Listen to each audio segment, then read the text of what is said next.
A smile, a handshake, a message, a promise. Nothing about that moment feels dangerous. It feels ordinary, comfortable, safe. Yet something important is already happening. Without realizing it, you've decided this person deserves your trust. And from that moment on, your mind begins filling in the blanks instead of questioning them. That is where most mistakes begin.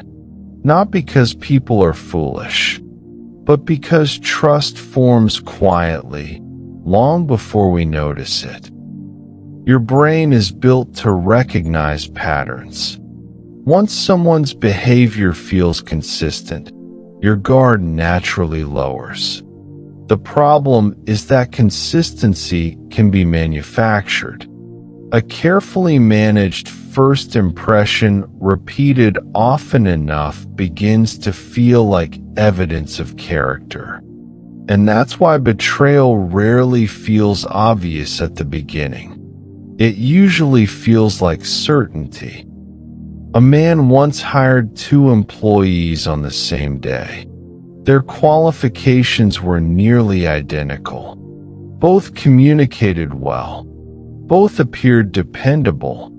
As the months passed, one employee quietly stood out. He stayed late without being asked.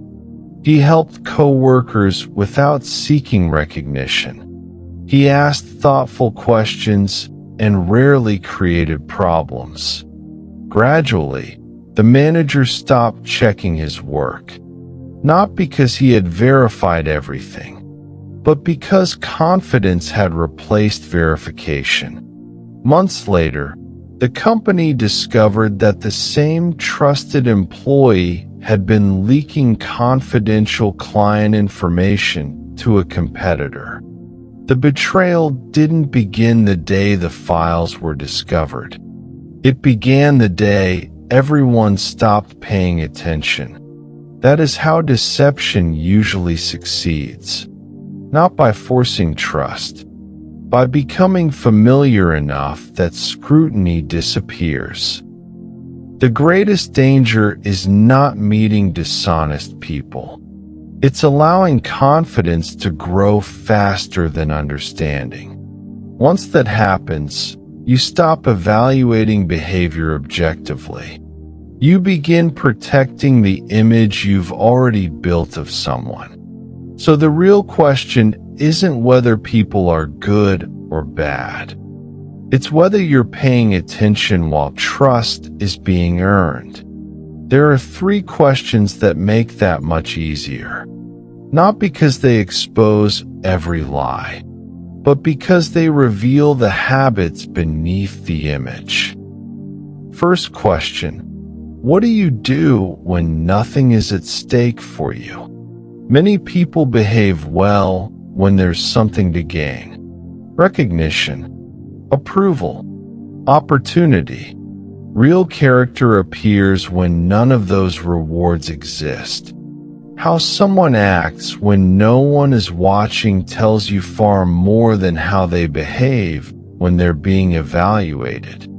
Because personality can be performed, patterns are much harder to sustain. Second question: who has lost trust in you before and why? This question shifts the conversation from achievements to accountability. Listen less to the facts of the story and more to how the person understands it. Do they acknowledge their role? Do they reflect on what they could have done differently? Or do they immediately explain why someone else was responsible? Growth leaves evidence. So does avoidance. People who have changed usually speak with ownership. People who haven't often speak with justification. The difference is subtle, but it matters. Because lasting change begins with responsibility. Third question: what do you avoid telling people until you feel completely safe with them? This question often creates a pause. That pause is valuable, not because hesitation proves deception, but because honest reflection takes time. Listen for self-awareness rather than perfection. Can they recognize their own fears, their insecurities, their limits? The people who understand themselves rarely need to protect a carefully constructed image. They simply answer honestly. Understand what these questions are really for. They are not designed to make you suspicious of everyone. They are designed to slow your assumptions. Because assumptions, not trust itself, are what make people vulnerable.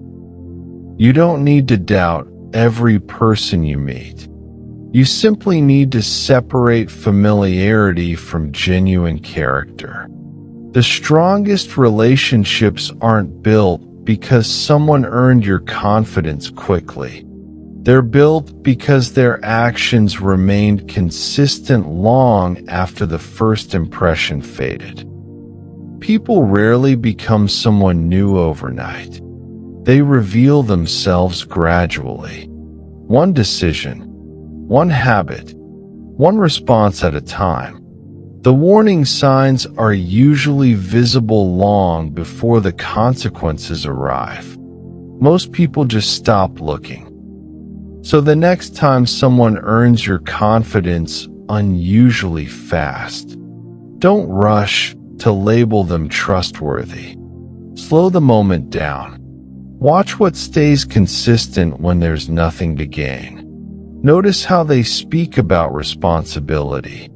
Pay attention to the difference between confidence and character, because clear judgment will protect you long before suspicion ever has. Before you leave this video, do two things.